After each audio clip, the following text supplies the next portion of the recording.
Hello everybody, I'm Miguel Sanchez, and welcome to episode 13 of Movie History, DreamWorks Animation. That's right, we had an episode yesterday, but it was for Walt Disney Animation Studios. It was Mulan. The next episode will be about Tarzan, so be on the lookout for that. But today, we're back in the DreamWorks Animation side of things, as we got another movie to take a look at. I'll come to you from Vice City, California, at our new home in 50th Street. But as there are only a few days left before we head out to Los Angeles, California. That's right. I've been dreaming about this all day long, and this dream will soon come true. As we find out if my dream works. That's right, as in DreamWorks. Get it? DreamWorks? Get it, Joe. But anyways, back to the video. We got another great movie to take a look at as we begin the Paramount era of DreamWorks Animation. So if you're ready for it, then let's get started with today's episode. For today's episode, episode 13, we're taking a look at Over the Hedge. That's right, and like I mentioned before, is the first movie in the Paramount era of DreamWorks Animation. So, brace yourself, people, it's going to be a whole lot of fun. I can't wait to see what you guys have to say about that right here, right now. The first movie to be distributed by Paramount Pictures since they bought DreamWorks Pictures in 2006. I'm so excited to see about that. So if you're ready for it, good. If you're not excited to see episode 12, our previous episode was about the final movie to be distributed by DreamWorks Pictures, and that's Wallace and Gromit: The Curse of the Were-Rabbit, the second collaboration with RB Animations. So you want to go check it out? I'll put a link to it up there at the top right corner of the screen. So go click on the link and check it out right now. It's definitely worth the wait. Otherwise, guys, sit back and let's get into today's episode, shall we? Are you ready for it? Then here we go. So about the movie. Over the Hedge is a 2006 American computer animated comedy film produced by DreamWorks Animation and based on the comic strip of the same name by Michael Fry and T. Lewis. Directed by Tim Johnson and Carrie Kirkpatrick, the latter in his feature directorial debut. From a screenplay by Lynn Bloom, Laura Cameron, David Halston, and Kirkpatrick. The features voices the film. Wait, we're missing the word the. Oh, come on. Let me go fix that. There we go, all fixed. And I took off the comma for Halston. So sorry about that, people.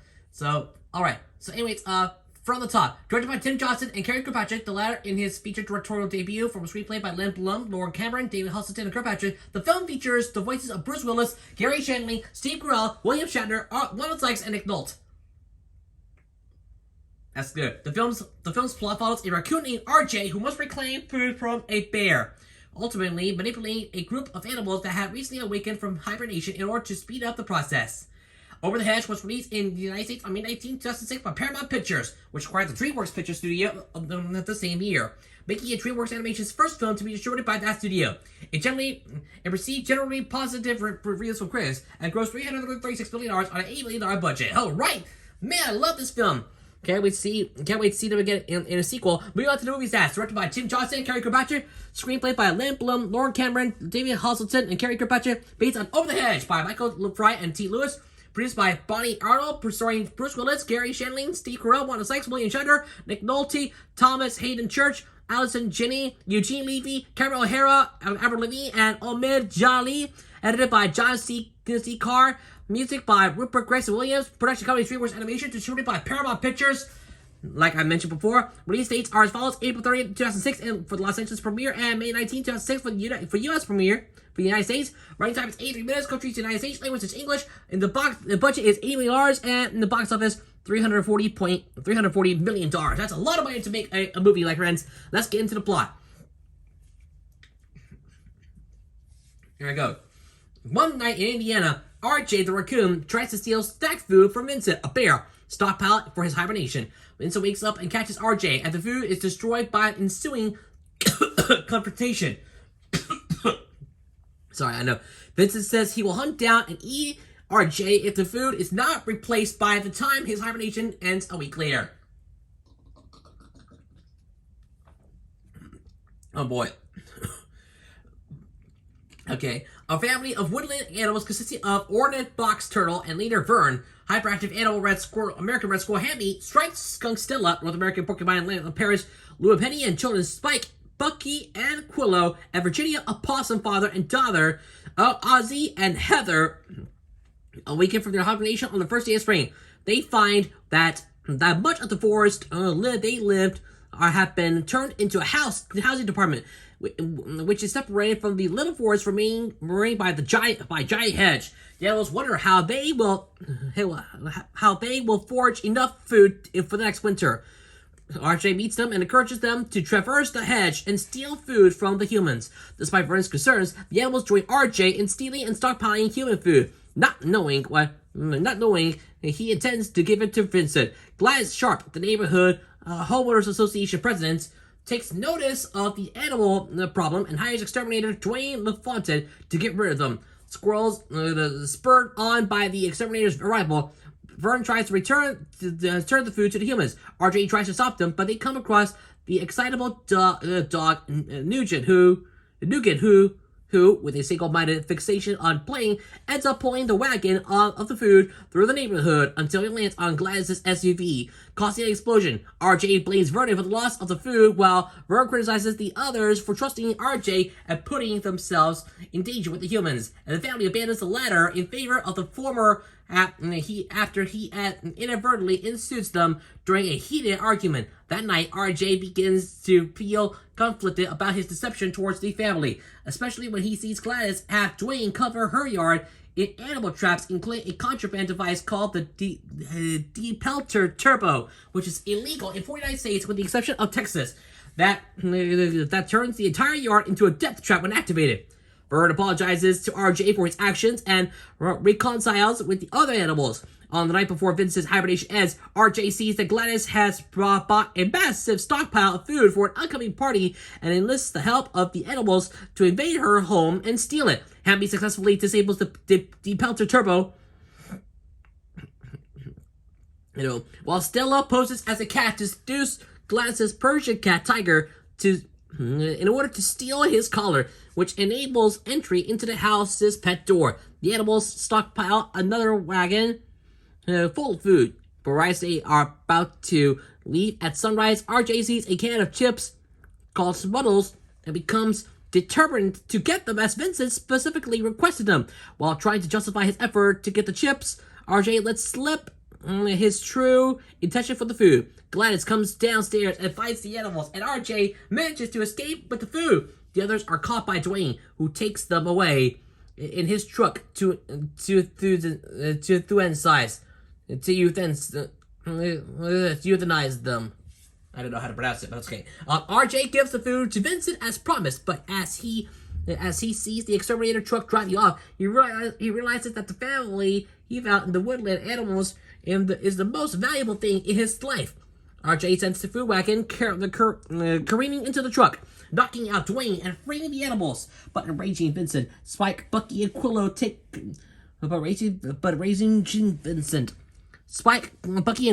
control of the truck and drive it back home. And RJ rejoins the family as they try to shake off the pursuing Vincent after Vern convinces the others to forgive him for his trickery. They crash the truck into Gladys' home and return to the hedge, but are attacked from both sides of it by Vincent, Gladys, and Dwayne. RJ gives Hammy an energy drink, making the squirrel hyperactive enough to move at warp speed, which he uses to go and reactivate the Depelter Turbo. RJ lures Vincent into leaping over the hedge to get him, but puts Vern's shell, which protects him from Vincent's jaws and allows Vern to pull him out with a fishing line. That's why it's the name of the title. Over the Hedge. I get it. Vincent, Gladys, and Dwayne are caught in the Depelter Turbo, resulting in them being blasted with radiation and trapped in a cage left in the ensuing crater. Vincent is captured by animal control and shipped off to the Rocky Mountains, while Gladys is arrested for possessing the illegal Depelter Turbo, although she attempts to resist arrest. And Dwayne is chased by Nugent after he tries to flee. RJ joins the woodland creature's family permanently as well as Tiger, who remains in love with Stella even after learning she's a skunk, as he cannot smell, which delights her, as she wanted to be in a relationship with, and thus they become a couple. The animals' food storage is quickly replenished by Hammy, who finally found the nuts he stored before the previous winter. And that's it, my friend. That's it for the plot. Let's get to the voice cast of the film. I know. Bruce Willis as RJ, a raccoon who is duplicitous.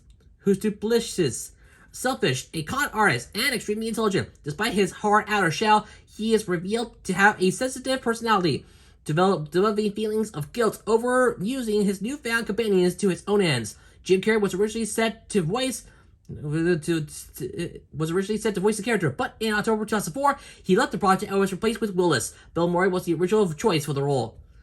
Oh boy, that's okay. Gary Shandling as Vern, a naturally cynical ornithopter turtle, the leader of the Foragers. He has his own ways of doing the daily tasks, but his world is turned upside down when RJ introduces his free-spirited lifestyle into the mix. Though Vern generally cares for Hammy, he can be patronizing. His shell falls off regularly and is laughed at. He is commonly mistaken for an amphibian despite the fact that he is a reptile. Harold Ramis was the original choice for the role. Steve Carell as Hammy, a hyperactive American red squirrel whose mouth moves as fast as his feet. He is naive and childish in nature, with extremely short attention span. Wanda Sykes as Stella, a short-tempered and sassy striped skunk. She later goes undercover as a black female cat to distract Tiger, and ends up falling in love with him when he reveals he has no sense of smell. William Shatner and Avril Lavigne as Ozzy and Heather, a Virginia opossum father and daughter who see the world from different points of view. Ozzy often embarrasses Heather when he constantly finds death to get away from danger. Eugene Levy as Lou, a North American porcupine. He is Penny's husband and the porcupine family patriarch with an over-friendly and optimistic attitude. He has a strong Minnesota accent. Catherine O'Hara as Penny, the porcupine family mother. Lou's wife and matriarch of the porcupine family, she serves as a ground between the family and the other animals. Shane Baumel, Sammy Kirkpatrick, and Madison Davenport as Spike, Bucky, and Quillo. Lou and Penny's three identical children. They enjoy playing video games and are the most enthusiastic about exploring the world beyond the hedge. Allison Janney as Gladys Sharp, the president of the El Rancho Camelot Estates Homeowners Association. She is disguised by animals, strict on HOA rules, and is not taken seriously by the other residents of the housing development, much to her irritation. Tom's hated church as Dwayne LaFontaine, an overzealous, middle-aged pest exterminator named the Verminator, who was hired by Gladys. He can detect the species of any animal that has recently been in the area by smell. He spoofs the Terminator. I'll coach you. Terminator! Anyways, finally, Nick Nolte as Vincent, a murderous, sadistic, and conscienceless American black bear to whom RJ owes food, motivating the story. He later makes a cameo in B-Movie, which we'll get to in a future episode of the series, so keep your eyes peeled for it coming soon. Besides, I made my own DreamWorks Animation playlist with all the other movies I did.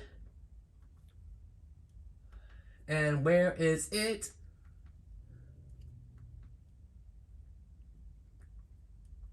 It'll be episode 16.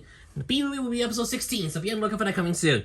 Ahmed Djali as Tiger, a Persian cat. His full Persian name is Prince Tigerless Mahmoud Shabazz. Initially hating the forest animals, he helps guard Gladys's house from them. However, he joins their family after he falls in love with Stella. Brian Stefanik as Nugan, an excitable Rottweiler whose only spoken word is play. He otherwise communicates by barks. Two minor human characters named Lunch Table Larry and Barbecue Barry, BBQ Barry, appeared during the dog chase scene, who were voiced by Lee Bienstock and Sean Yazbek, two participants on The Apprentice 3 as part of a reward for winning a task. Okay, so that's everything you need to know about it right here. As you can see, DreamWorks currently has 42 movies on deck. However, it'll become 44 with the releases of The Bad Guys and Puss in Boots: The Last Wish. So be on the lookout for these videos coming soon as we continue on with the series. I know it's going to be awesome, but yeah, let's move on to production. The film was initially set up at 20th Century Studios through its 20th Century Animation division. The idea of the film was conceived when Don Bluth and Gary Goldman showed the comic strip to its head, Chris Minadodri, who was impressed by its humor and acquired rights to the strip. He asked the screenwriting duo of Jeffrey Prince and Peter S. Seaman to write the screenplay for the project for Bluth and Goldman's Fox Animation Studios. However, in February 2001, due to disappointing performance of its recent film, Titan AE, and its closure in 2000, it was later put up by DreamWorks Animation under the leadership of its CEO, Jerry Katzenberg, when 20th Century put the film in turnaround. Curse you, 20th Century. You'll get it again next time.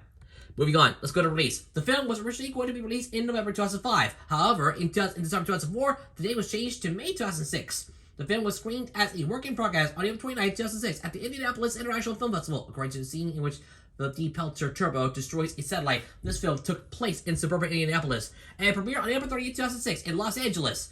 Nick Nolte, Bruce Willis, Avril Lavigne, Gary Shandling, Wanda Sykes, Catherine O'Hara, and Steve Carell attended the premiere. The film was theatrically released in the United States on May 19, 2006. In select New York and Los Angeles theaters, it was accompanied by a DreamWorks Animation's animated short film. First Flight. Yeah, I know. The film was also screened out of competition on May 21st, 2006 at the Cannes Film Festival.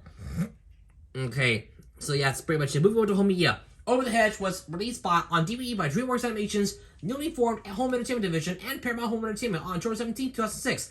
A short film based on Over the Hedge, titled Hammy's Boomerang Adventure, was released with a DVD. The film was released on Blu-ray on February 5th, 2019 by Universal Pictures Home Entertainment as a Walmart exclusive and was subsequently given a wider release on June 4th.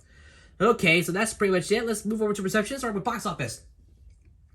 Our opening weekend, the film was in second place to the Da Vinci Code, but its gross of $38,457,003 did not quite live up to DreamWorks Animation's other titles released over the past few years. The film had a per-theater average of $9,474 from 4,059 theaters. In its second weekend, the film dropped 30% to $27,063,774 for a $6,612 average, expanded 4,093 theaters, and finishing third behind X-Men: The Last Stand and the Da Vinci Code.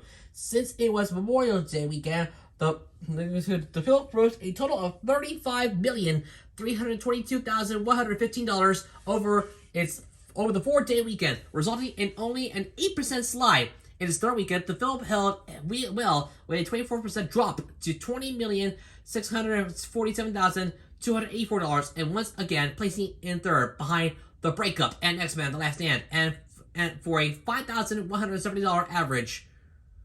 From 3,993 theaters, the film closed on September 4, 2006, after 112 days of release, grossing $155,019,340 in the United States and Canada, along with $180,983,656 internationally, for a worldwide total of $336,002,996 against a production budget of $80 million, making it a smashing success for the studio. Yes! Good job, DreamWorks. Let's continue our reception. We go to critical response. On Rotten Tomatoes, the film has an approval rating of 75% based on 172 reviews, with an average rating of 6.81 out of 10. The science consensus reads, even if it's not an anime classic, Over the Hedge is clever and fun, and the jokes cater to family members of all ages. On Metacritic, the film has a score of 67 out of 100 based on 31 critics, indicating generally favorable reviews. Audiences polled by Cinema Score gave the film an average grade of A on an A plus to F scale.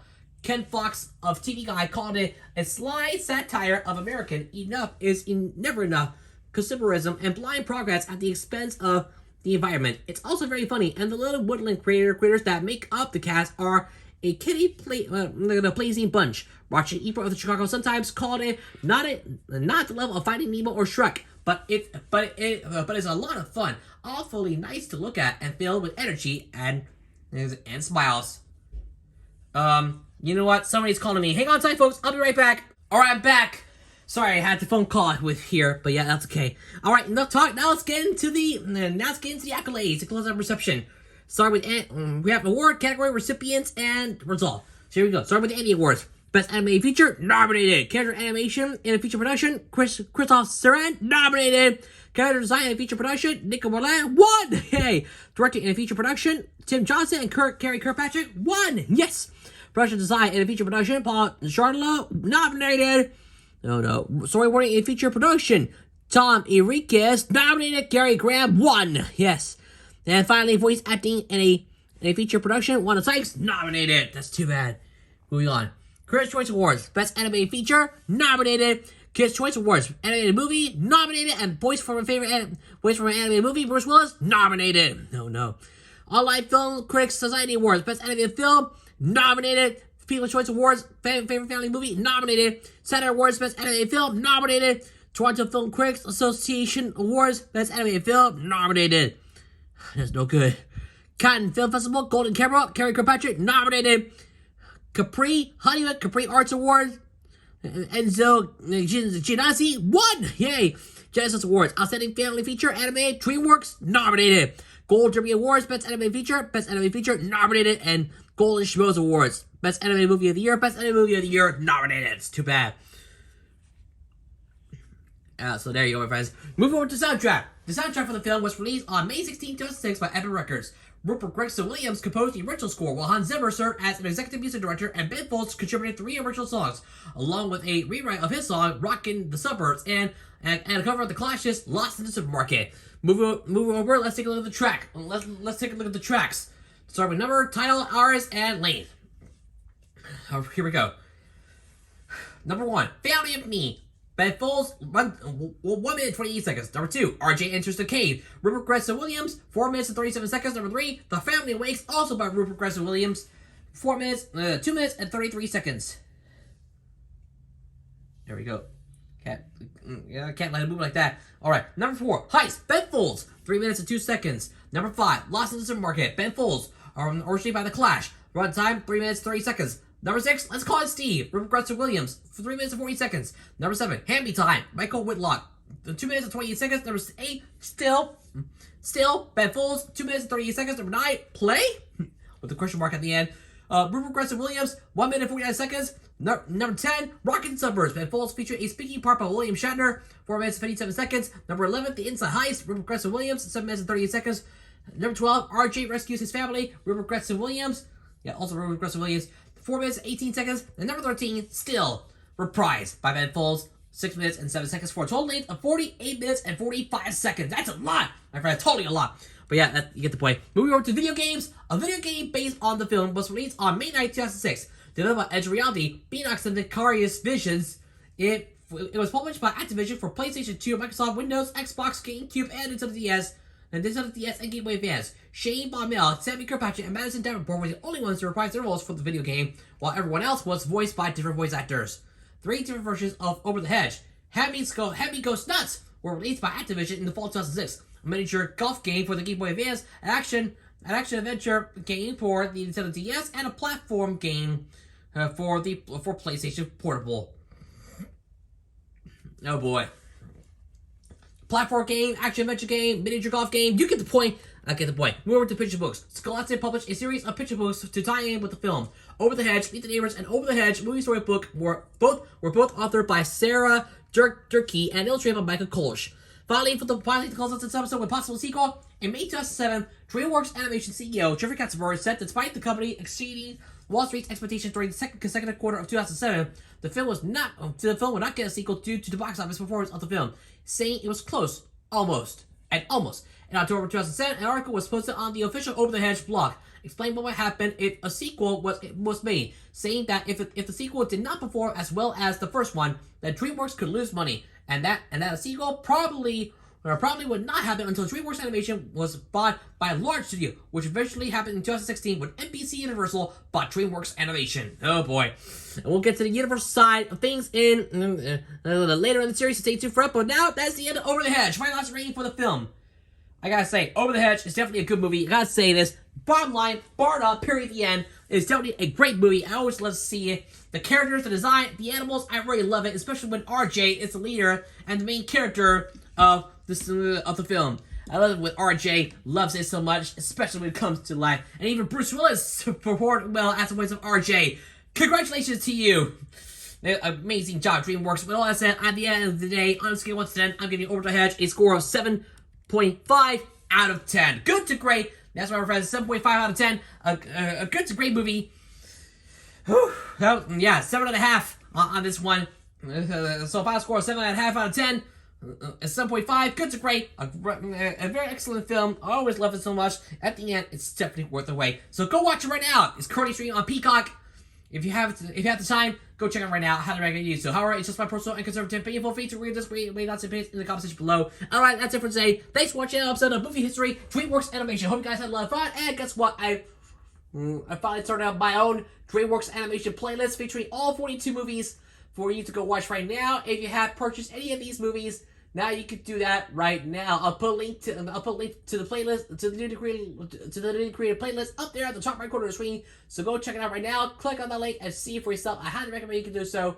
So go check it out right now. And also, be on the lookout for Samurai Supremacy coming real soon. We might have one for you real soon. I don't know when it's gonna happen, but yes, Samurai Supremacy will happen. Yeah, Samurai Supremacy will indeed happen as Wish Bell takes on Sugar Mini Wet. So be on the lookout for that, and we might do the Endless Monster Show as we got another arms challenge coming your way. So be on the lookout for that. Be on the lookout for that later today. If not, we'll have to push it back to tomorrow. So stay tuned for that. Also, be on the lookout for movie history. Be on the lookout for movie history. Walt Disney Animation Studios coming your way real soon. That's what will be about Tarzan. So be on the lookout for that. And Saturday is a new episode of Rock 047 Local History Told, where that episode will be about PBS, the Public Broadcasting Service, requested by Cartoon Network Florin. Be on the lookout for that coming this Saturday. And be on the lookout for Local History 2 coming soon, where that episode will be about PlayStation, TV Cultura, WRL TV, Major League Baseball, Clan TVE, Canal Panda, Saban Brands, Miraculous Hits, Ladybug and Cat of War, and KSPS TV. Plus a new episode of Moshi Monster Bite View, where we'll be taking a look at Astro, the marvelous Meowstronaut. So stay tuned for that, as well as Season 2 to 85 of the Moshi Monster League as well. Otherwise, that's it for today. Thanks for watching. I'm Ego Sanchez. You be yourself, and I will see you next time on Movie History, DreamWorks Animation. Join me next time as the Paramount era continues with Episode 14, the final film to be collaborated with Arma Animations. That's right, for Episode 14, we're taking a look at Flushed Away. So get ready for it, guys. It's gonna be amazing. That's right, the final film from DreamWorks and Arma together, and the second movie to be released in the Paramount era. So get ready for it, guys. It's gonna be epic. You do not want to miss it, guys. I promise you, it's gonna be amazing. So stay tuned for that episode coming soon. So that's right, someone's going down. Now, someone's going down. We got a couple of rats out there, and they're about to go down the toilet. So stay tuned for it. It's from the creators of Shrek and Madagascar. So get ready for it, guys. It's gonna be awesome. We'll see you soon for episode 14 as we take a look at Flushed Away. Until then, you want to go catch up on past episodes, we got a playlist for you. That's up there on the top right corner of the screen. So go click on the link and check it out right now. We got all the past episodes waiting for you to go watch right now.